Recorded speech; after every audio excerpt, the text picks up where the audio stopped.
I'm sorry to interrupt your program. This is a public service announcement of why you should dink middle more in pickleball. There's 5 reasons why, and you're about to get better. Pickleball lovers, don't forget to have a good day. Cue the music.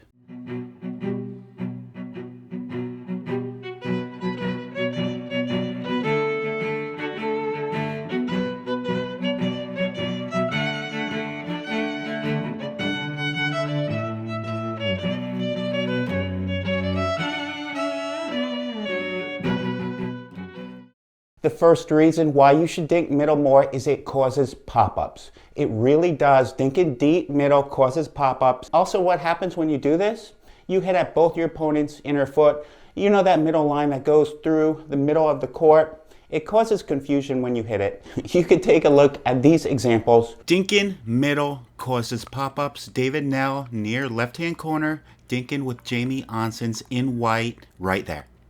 Should have hit a backhand roll, but he waited for the dead dink and put it away. David Nell has played for about 4 years and still doesn't know how to hit a backhand roll, but he sets it up with a beautiful dink middle right there. Gets the pop-up. Should have hit a backhand roll, in my opinion. However, that's his game, and he knows it. He gets a dead dink, and he knows what to do with it. And remember, he set that up with a dink middle. Take a look at Andrew near left-hand corner. He's going to hit a beautiful dink middle or offensive dink middle, right? He thought he had the ATP. He didn't, but he still hit a beautiful offensive dink middle. Look where that dink lands. Very tough not to pop it up from that spot or hit it in the net. The second reason why you should dink middle more in pickleball is it widens the court, it broadens the court. Think of an arc on the free throw line in basketball. The court is not just one-dimensional, it's an arc. I'm going to try to illustrate it right now. You saw this illustration in the opening, but it really is eye-opening when I illustrated it myself. And you should think about dinking deeper middle to make a more spherical shape of the court. I know it sounds crazy, but it makes sense. I know. And after seeing this concept, you can see it actually makes the court broader, wider, maybe not longer, I don't know, but it really brings a different dimension into dinking. The fourth dimension, I like to call it, and take a look at Brian, top right-hand corner. Look how many errors he makes because he pops up a dink when he should have dinked middle, right? He's trying for these crazy angles. He's in white when he shouldn't. He should be dinking middle because the child star is a better dinker than you, Brian. I'm sorry, I will call you later tonight, but one more. He's trying for too much.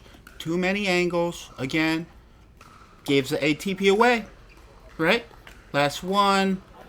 Again, too many angles, and I think you're doing that at home. Gary Galt is in the top right-hand corner, and look at him give the court a more spherical shape. What the heck do I mean by a more spherical shape? When he hits this dink coming up, he's putting topspin, hitting an offensive dink middle, which will throw their opponents off balance. Here it is. Take a look. I'll try to illustrate it a little, right? But Brian hits that, and he's moving back. He's out of position.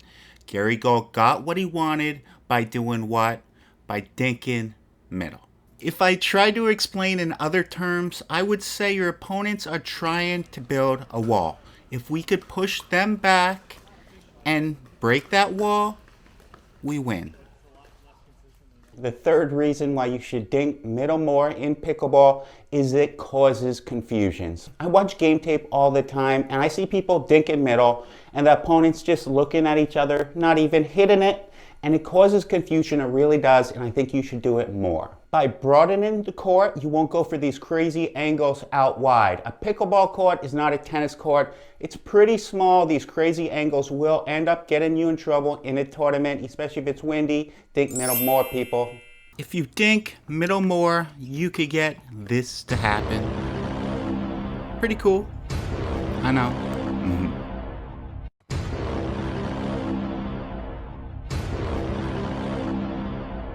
Dinking middle causes errors, causes confusion for your opponents. You just saw it right there. We need to do it more.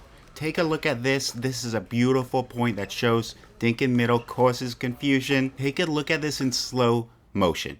Look at Brian make that crazy move.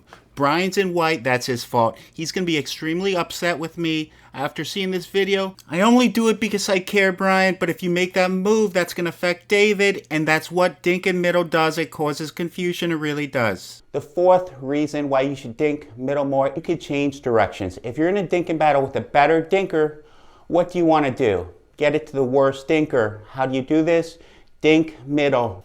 Now with this concept in mind, if you're being targeted, you don't want to go for these crazy angles, right? Dink middle. David now, bottom left hand corner, he dinks middle right there. And we're going to go back, but it's a beautiful dink middle to get Gary Gold to change direction because he doesn't want to be in a dinking battle with Gary Gold. Look at this dink middle. It's a push dink middle, low, that skips. Gary handles it really well, and Brian hits a horrible shot.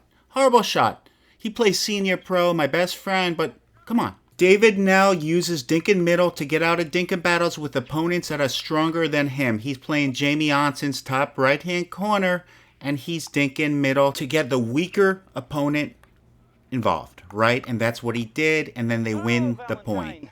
The fifth reason of why you should dink middle more is it gets you back in the point. If someone hits wide, a really angled dink, you don't have the ATP, what's a natural thing to do? Hit it hard, right? You're running out wide. You don't want to do that because you need to get back in the point. So dink middle in this situation, get back in the point. Dink in middle during a tournament when it's windy, it doesn't have a chance to go out. And I would recommend it for a defensive situation as well. Dink in middle does so much for everyone. You laugh now, but it really does. This is a very good example of dink in middle when you're in trouble to get back in the point. He puts it pretty high, a lift dink, another lift dink, doesn't rush to the kitchen. Take a look one more time. He's out of position. Why speed it up? No need, right? He trusts his resets. He gets back to the kitchen, and that's why you should dink middle. Take a look at Jamie Onson's top right-hand corner right there, right? It's beautiful. Beautiful. Take a look at that in slow motion. He's in a little trouble. He does a lift dink. He would have liked to hit it a little shallower in the court, but it's fine. Pickleball lovers, are there any other reasons to dink middle in pickleball? Please list them in comments. Please save 10% on any paddle keeps us in business. If you have not many friends like me, Spin Shot Ball Machine, deal in description. And don't forget to have a good day.